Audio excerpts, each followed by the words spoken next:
Isaías 43, 2 versículos. Já estava gravando, irmão?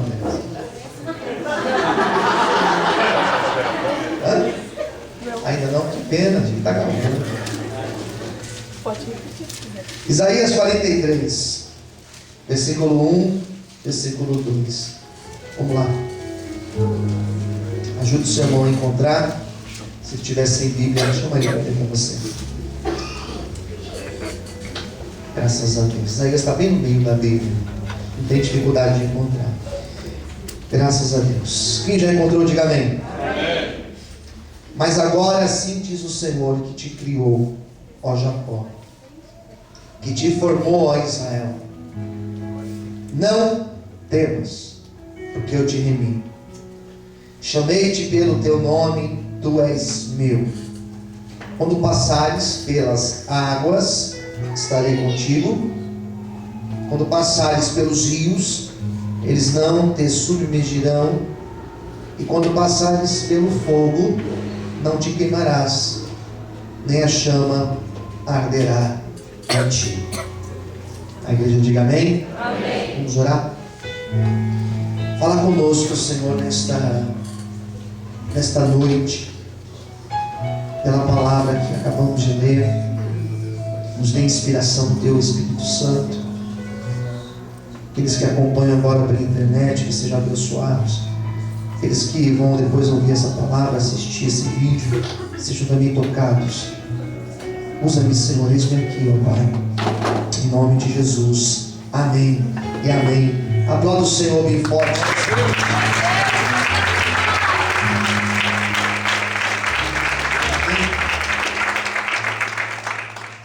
Isaías 43 está dentro de um livro chamado Segundo Livro de Isaías. Nós, na teologia, dividimos Isaías em 3 livros. Primeiro, segundo, terceiro Isaías. Primeiro Isaías, do capítulo 1 até o capítulo 39. Palavras de exortação, palavras de alerta, de despertamento para esse povo que estava longe da presença de Deus, se desviando. Segundo Isaías, que vai lá do capítulo 40 até o 55, a gente leu o 43, então está nesse meio. São palavras voltadas para um povo que estava no cativeiro da Babilônia. E lá no capítulo 56 ao 66, são palavras do pós-cativeiro, palavras de restauração, palavras de uma nova perspectiva de vida, agora fora do cativeiro da Babilônia. Então, esse momento que eu leio para vocês, esse segundo livro de Isaías, capítulo 43, está no meio. Não é antes do cativeiro, nem depois. É no cativeiro. E na verdade, Israel, aqui no texto, em alguns momentos, ao invés de Israel, na verdade em Isaías, em alguns momentos vai chamar Jacó, em outros momentos Israel. Tem gente que confunde, né? E agora é Israel, é Jacó, do que se trata?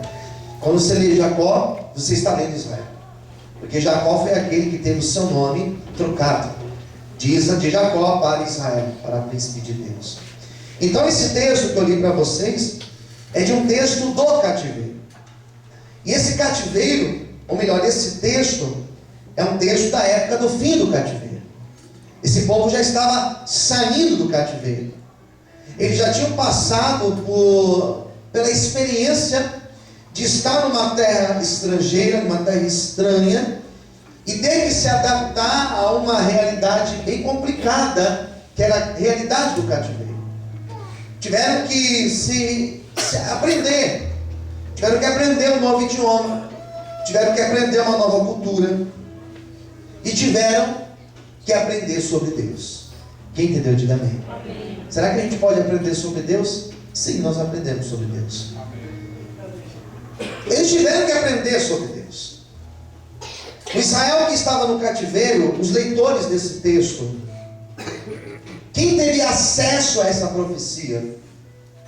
Foram homens, foram mulheres, foram jovens, que nasceram numa realidade de cativeiro. Aqueles que tinham saído de Israel, aqueles que tinham sido presos e levados, eles já tinham morrido. Porque o cativeiro durou 70 anos. Quantos anos eu disse? 70 anos. E vale lembrar que nesta época as pessoas não viviam muito. Hoje em dia a população está vivendo e vivendo muito. Hoje em dia você vê casos de pessoas aí com 100 anos. Cadê o Renato? O Renato saiu? Está lá fora. Ele tinha que estar aqui agora para ouvir isso. Então você vê que naquela época as pessoas viviam 30, 40 no máximo. Então, 70 anos. Quem tinha sido preso já tinha morrido. E aqui era uma nova geração. Quem entendeu, diga amém. Amém. Não tinha muita coisa sobre Deus. Na verdade era uma geração que tinha uma imagem de Deus, uma imagem talvez de um Deus meio, sei lá, estranho. Que é um Deus que ama, mas é um Deus que leva o cativeiro. É estranho. É um Deus que ama, mas é um Deus que permite. É um Deus que ama, tá, é um Deus poderoso, porque Ele também é poderoso. E mesmo assim, tendo poder, Ele permite nós passarmos por isso. Era uma população, era um povo que tinha dificuldade para entender sobre Deus. Porque você chega para um filho, para uma criança que não sabe sobre Deus, e você fala: olha, nosso Deus é grande, criou os céus, criou a terra. Você pode correr o risco dessa criança olhar para você e falar assim: peraí mãe, peraí pai, se esse Deus é tão poderoso e nós servimos a esse Deus, por que nós estamos passando por isso? E não é por mal, mas é uma dúvida que pode surgir. Então esse povo que estava aqui, eles não tinham experiências profundas com Deus. Era um povo que tinha relacionamento com Deus, mas ao mesmo tempo não tinha. Amava a Deus, mas ao mesmo tempo não amava, porque se Deus é tão maravilhoso, mas Ele permite estarmos aqui. Então, as palavras do segundo Isaías são palavras que elas vão envolver este povo. Um povo que estava cansado, um povo que estava sem esperança, um povo que estava enfraquecido na fé. E essas palavras vêm como palavras de ânimo para este povo. Aleluia. São palavras que elas estão falando sobre Deus. Quem entendeu, diga amém. Então a profecia do capítulo 43 é uma profecia que vai nos ensinar muito sobre Deus. Primeiramente, eu só vou ler 2 versículos. Então, primeiramente, Deus fala, o texto aqui vai falar de Deus. Agora, assim diz o Senhor, que te criou, ó Jacó, que te formou, ó Israel. Sou Deus criador de todas as coisas. Sou eu Deus. Eu que criei a natureza, eu que criei as árvores, eu que criei o sol, a estrela. Eu que criei todas as coisas que hoje existem. Criei vocês. Interessante que eles estavam num lugar que já existiam deuses naquele lugar. E para os deuses da Babilônia, para aquela nação, quem tinha criado não era Deus de Israel, mas era os deuses dele, os deuses deles. Quem entendeu, diga amém. Amém. Então agora vem esse povo e fala: não, quem criou foi Deus, o Deus que nós acreditamos. Parece que é um confronto de deuses, parece que é um confronto ideológico.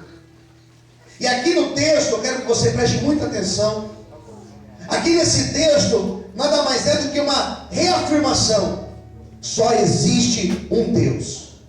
Aleluia. E esse Deus é o Deus que nós servimos. Glória a Deus. Somos monoteístas. Um Deus. Babilônia existiam deuses politeístas. Não, existe um Deus. Então agora Isaías, então agora os escribas, então agora os sacerdotes reúnem o povo e diz: gente, Nós servimos o Deus que é Criador de todas as coisas. Aleluia! Nós não iremos nos curvar às imagens da Babilônia. Nós não iremos nos curvar à imagem de Nabucodonosor.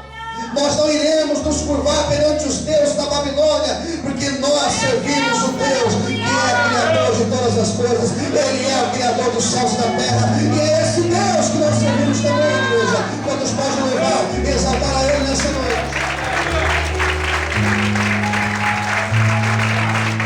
Amém? Esse Deus que nós acreditamos. Mas falar não é suficiente. Falar de experiências com Deus não é o suficiente para alguém adquirir a sua imagem sobre Deus. Para que eu possa estar aqui em cima pregando para vocês, não basta, ou não bastou, eu sentar numa sala de aula e ouvir alguém me ensinar da Bíblia. Alguém pegar um giz, pegar uma caneta e riscar lá um quadro e falar Deus e tentar sistematizar o que é Deus. Não dá. O que me mantém na presença dele não é o que alguém me ensinou, mas são as minhas experiências com Deus. Então, o texto vai tentar levar este povo a compreender: nós precisamos ter experiências com Deus. Amém, Senhor. Glória a Deus. E se nós tivermos essas experiências com Deus, nós vamos nos relacionar com Ele. Aleluia. E se nós nos relacionarmos com Ele, se nós religarmos a Ele, daí vem a palavra religião, se nós nos religarmos com Ele, se nós renovarmos a nossa aliança com Ele, Ele vai nos ouvir e Ele vai nos tirar desse cativeiro. Glória a Deus. Não vamos desanimar, vamos buscar esse Deus. Glória a Deus! É isso que Isaías 43 ensina. Posso ouvir amém? Amém. É isso. Daí o autor vai falar de experiências. E o que ele traz ao assunto, o que ele traz à conversa, foi uma experiência antiga que esse povo tinha tido. Preste atenção, por favor. Me ajuda aí com as crianças para não ficar sempre sai, tá? Por favor. E o que esse povo então tinha tido, a experiência que eles retomam é uma experiência chamada experiência do Êxodo. O que é a experiência do Êxodo? A experiência de sair da terra do Egito e ir para a terra prometida. O que eles fizeram? Vasculharam no passado experiências que eles já tinham tido com Deus. E o bom de você ter experiências com Deus e manter essas experiências vivas no teu coração é que quando você pensa em desanimar, como diz aquela música, você lembra que até aqui nos ajudou o Senhor. Glória a Deus. Posso ouvir amém? Diga para quem está perto de você, diga assim: jamais se esqueça. Não, não tem nada a voz, diga assim: jamais se esqueça. Que até aqui o Senhor te ajuda. Amém, irmãos? Vamos aplaudir? Glória a Deus. Vamos lá, glória ao Senhor. Amém?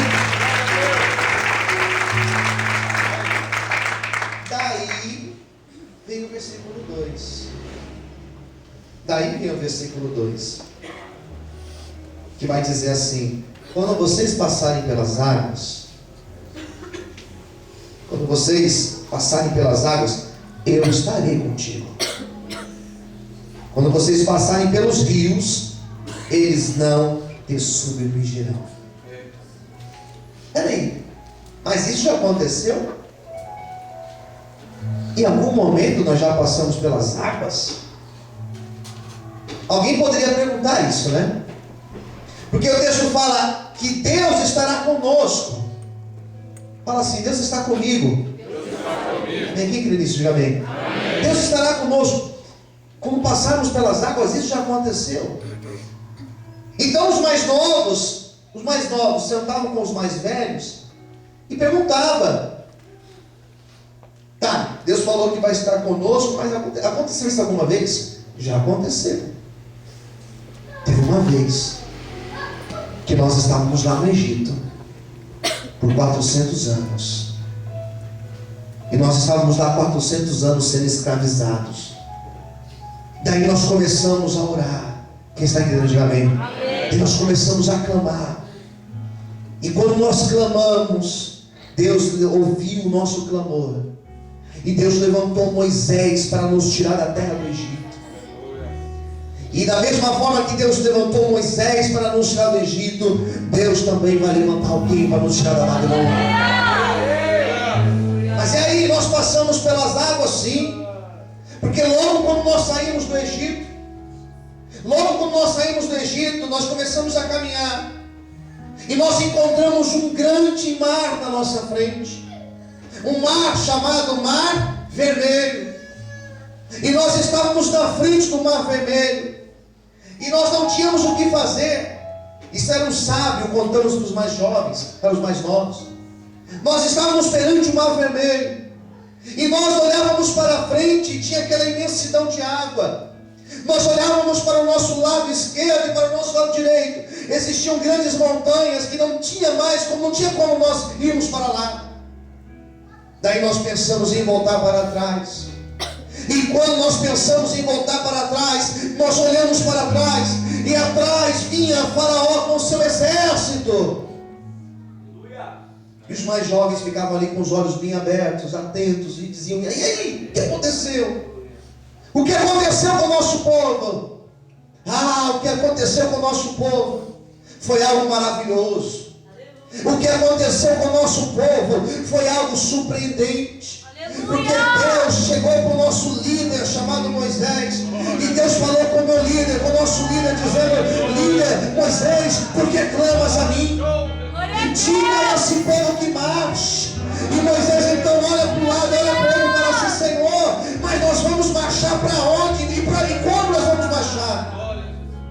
E Deus então olhou para Moisés e falou assim: Moisés, pega esta vara que está nas tuas mãos e toque nas águas do Mar Vermelho. E diz a história que o nosso líder Moisés tocou lá no Mar Vermelho. E na hora que ele tocou, Deus soprou um vento. E esse vento que Deus soprou, Deus separou as águas do Mar Vermelho. E nós passamos em seco. Deus abriu o mar para nós passarmos. Todos podem glorificar e exaltar esse Deus nessa noite. É esse Deus que eu estou pregando nessa noite, aleluia. É esse Deus que eu estou pregando aqui nessa noite. Posso ouvir amém? Então nós passamos pelas águas. Diga para quem está ao seu lado: você passará pelas águas. Quem crê nisso, diga amém. Vamos interpretar esse texto. Como assim passar pelas águas, pastor? Queridos, as águas, aquelas águas ali, existe uma simbologia nessas águas. Amém? A água é um impedimento. E é um grande impedimento para nós chegarmos lá no outro lado. Aqui tem você. Escuta, aqui tem você. E aqui tem a promessa de Deus. Aqui estava Israel. E aqui estava a terra prometida. E entre Israel e a terra prometida, a primeira coisa que existia era um grande mar aqui no meio. Para eles chegarem do outro lado, eles tinham que atravessar o mar, queridos. E esse mar representa justamente o que existe entre você e a promessa de Deus. O desafio que existe entre você e a promessa de Deus. E para atravessar, só a mão de Deus vai nos levar. Existem coisas na nossa vida que realmente é só Deus. Existem situações na nossa vida que é só Deus para abrir o mar. É só Deus para nos pegar daqui e nos levar para lá. É só Deus para fazer a obra lá onde nós temos orado e clamado a Ele. Mas a resposta de Deus é essa nessa noite. Que da mesma forma que Ele soprou sobre aquele mar e abriu porta onde não existia porta, nessa noite Deus também está soprando e Ele abre portas onde não existem portas. Diz o Senhor para você que recebe esta palavra, aplauda e exalte a Ele nessa noite. Aleluia.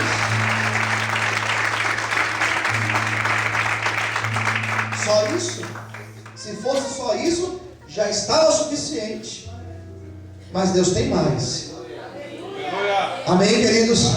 Fala para o seu amigo do lado, Deus tem mais para você. O que mais, pastor? Quando Deus abre o mar, o que acontece? O povo passa. E o povo passa em terra seca. Eles estão passando aqui, ó, correndo. Vai, corre, corre. Estão correndo. O que acontece com o faraó? O faraó fica parado? Não. O faraó, ele faz o quê? Ele vem atrás. Vamos lá, ele vai atrás. E o faraó vem atrás do povo. E o faraó coloca o pé no mar. E o faraó começa a atravessar o mar. Ele e seu exército. E quando ele estava no meio do mar, queridos, o mesmo Deus que abre porta, glória a é o mesmo Deus. Deus que fecha a porta. O mesmo Deus que abre, ele a fecha. Quando esse povo estava no meio do mar, faraó com o seu exército, imagina Deus lá de cima, vai Moisés, passa logo, logo, logo, logo. Moisés passa. E Deus fala assim com o mar: Glória a Deus, aleluia. você vai para o Senhor, não, queridos. Deus fecha o mar. Essa palavra é profecia. Levanta sua mão para o céu assim, olha.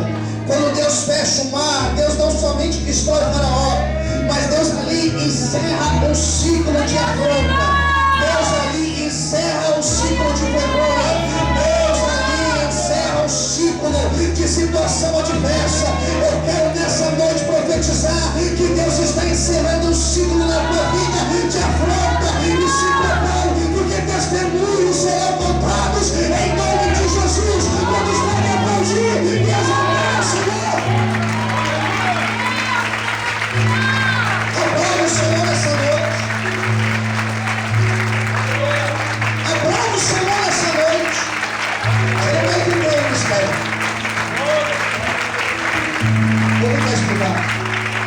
Vou tentar explicar. Glória a Deus Deus. está encerrando um ciclo na tua vida. Foi vergonha até aqui, foi afronta até aqui, foi briga até aqui, foi situação adversa até aqui. A maldição estava até hoje, mas hoje Deus quebra. Quantos pode louvar e exaltar esse Deus? Está bom, querido? Uma fecha, acaba.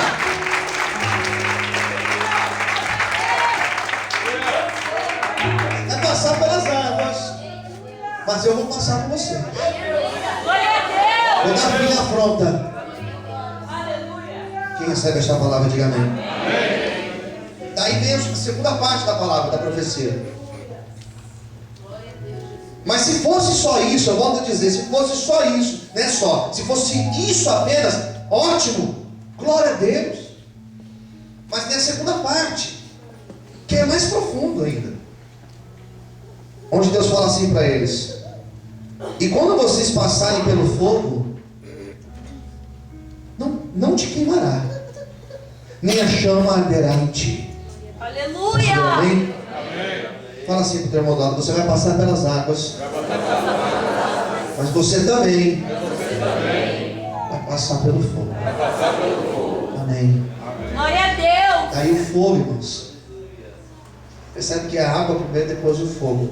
Por que assim, pastor? Por que não está ao contrário? Passa pelo fogo, depois pela água. Porque a história aconteceu assim. Primeiro eles passaram nas águas do Mar Vermelho. Quando eles chegaram no outro lado, onde que eles chegaram? Deserto.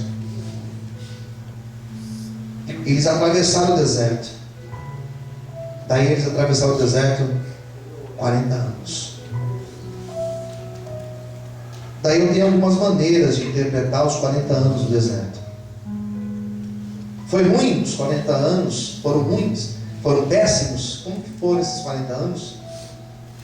Claro que foi algo desnecessário. Desnecessário no sentido, eles não precisavam passar por isso. Mas eles eram rebeldes, obstinados e ingratos. Eu acho que talvez a maior característica desse povo é a ingratidão, queridos.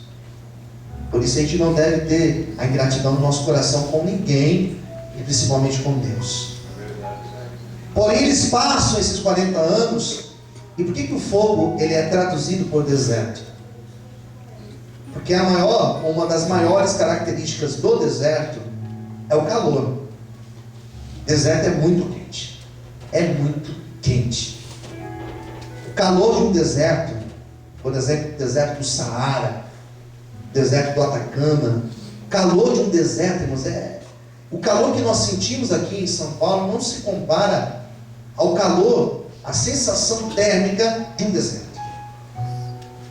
E Deus falou: vocês vão passar pelo deserto, mas eu vou passar com vocês. Aleluia! Amém, queridos? Amém. Aí está a diferença. Glória a Deus. Porque Deus passa conosco pelo deserto. E o deserto, por um lado é ruim, é difícil. Porém, pelo outro lado, passar deserto e passar deserto com Deus é diferente. Glória a Deus. Porque foi no deserto que esse povo viu Deus abrir os céus Aleluia! e enviar provisão para eles. Glória a Deus! Amém? Se existe o lado ruim do deserto, mas também existe o lado positivo. Porque foi no deserto que eles viram a experiência de encostar numa rocha. Pensa, no meio do deserto, eles tocaram na rocha e brotou água e fez um rio, e eles bebiam daquela água. Foi no deserto, irmãos, que Deus colocou as mãos sobre eles assim durante o dia, e o sol não ia neles de forma intensa. Existia a sombra de Deus sobre eles. Por isso que a Bíblia fala que nós estamos na sombra do Altíssimo. Nós descansamos na sombra do Altíssimo. É a experiência do deserto. Aleluia. Então Deus agora fala para esse povo: vocês vão passar pelo deserto.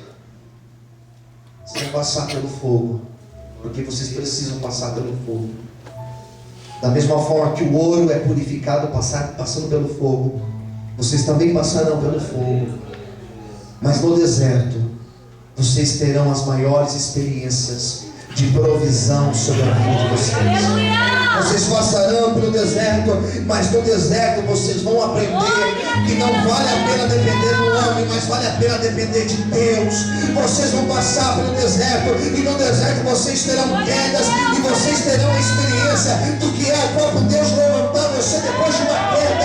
É no deserto que nós aprendemos a ser totalmente dependentes de Deus. É no deserto que nós aprendemos a orar e viver respostas de Deus imediatas. E eu profetizo nesta noite, levanta suas mãos aos céus, que Deus vai entrar no teu deserto hoje, que Deus vai trazer experiências novas para ti essa noite, onde as portas serão abertas, onde a provisão virá, onde a resposta virá sobre ti, em nome de Jesus. Quantos podem aplaudir e exaltar a Deus essa noite?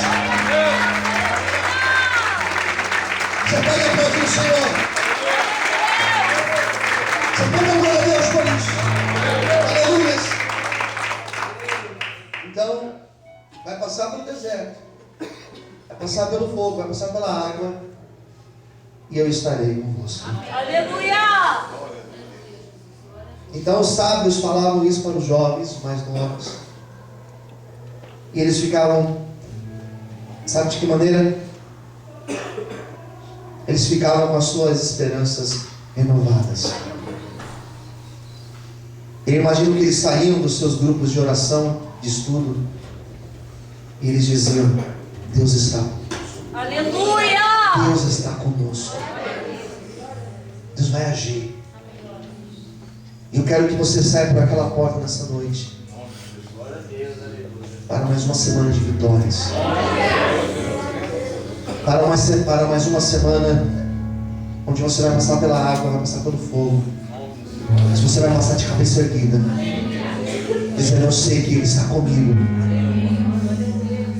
Eu sei que o Senhor está comigo. Por isso no Salmo 23 vai dizer: o Senhor é meu pastor, nada me faltará. O que o Salmo 23 quer dizer: o Senhor é meu pastor e Ele não vai faltar na minha vida, Ele está comigo. Santo Deus, aleluia! A beleza do Evangelho é entender permite você passar pela luta, que isso permite você passar pelo deserto, que isso permite às vezes a doença bater na nossa porta, que isso permite às vezes as crises bater na nossa porta, mas Ele passa contigo, Ele te sustenta e Ele te mantém de pé, porque Ele está contigo. Vamos poder aplaudir e exaltar o Senhor. Vamos poder exaltar Ele nessa noite.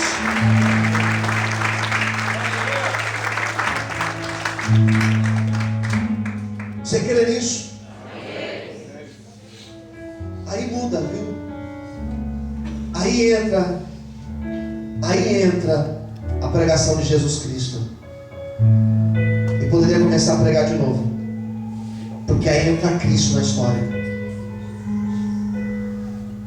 No mundo tereis aflições, ou seja, deserto e água, mas eu passo com vocês. Aleluia! Eu venci o mundo. Glória a Deus! A beleza do Cristo é saber, Ele é invisível, mas Ele é real. E eu passo pelos desertos de solidão, de luta. Às vezes enfrentamos depressões, mas aqui dentro a convicção tem que existir. Aleluia! Qual a convicção, pastor? Ele está comigo.